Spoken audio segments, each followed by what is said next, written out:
Gabi po sa lahat, Luzon, Visayas, Mindanao, kung saan kayong dako ng mundo po tayo nagbabalik dito sa aking YouTube channel, Samuel Soriano TV29, para mag-discuss ulit ng another coins pa.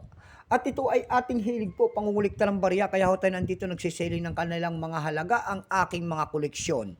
Magandang gabi po sa lahat ng aking mga subscriber ko. Sa kayong dako ng mundo po, keep safe po sa lahat and God bless. Maraming salamat po sa lahat ng aking mga subscriber dyan. Thank you so much. Maraming salamat din po sa mga nanonood doon sa aking FB page, Samuel Soriano. Lahat po ng mga followers ko doon. Thank you so much. Baka pwedeng makisuyo naman, pakipalo naman ako sa aking FB page. Ayan, yun naman po hindi pa po nakapag-subscribe dito sa aking YouTube channel. Ayan, anyayaan ko sana kayo.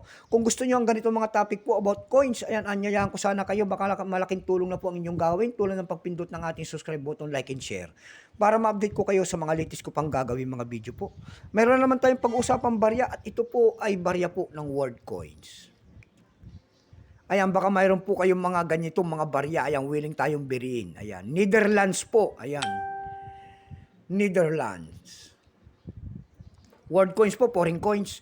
Bago tayo magsimula sa ating talakay, kilalanin mo muna natin siya bago natin makita ang presyo. Siyempre, issue po Netherlands. Period Queen Juliana, 1948 hanggang 1980. Type nito ay standard circulation coins, years 1969 hanggang 1980. Value nito, golden, Netherlands. Currency, golden 1817 hanggang 2001. Composition nito, nickel, may bigat lamang 10 grams, may habang 29 mm, may kapal po itong 2.39 mm, hugis po bilog. Orientation nito ay coin alignment.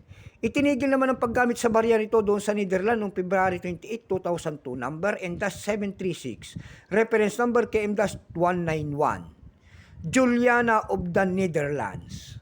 Ito pong year 1969, ito po ay 31%. Kung ilang piraso naman ang ginawa ng Netherlands sa hawak natin barya na yan, ito po ay 15,600,000 piraso po.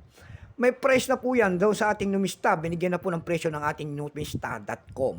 Yung kanyang verified 37, extra fine 67. Almost uncirculated 67. Ang circulated nito ay nagkakahalaga po ng 310 pesos. Dako naman tayo sa kanyang presyo doon sa ating eb.com. Nakakita ko tayo nagbebenta doon ng $12.93. Nasundan po yan ng $7.64. Meron na rin tayo nakita doon na 727 pesos. Yung pinakamalit po ay 655 pesos. Wala na sa Carousel PH, wala tayong makita nagbebenta nito. So hanggang dito na lamang po, Luzon, Visayas, Mindanao, kung sa kayong dako ng mundo po. Keep safe po sa lahat and God bless.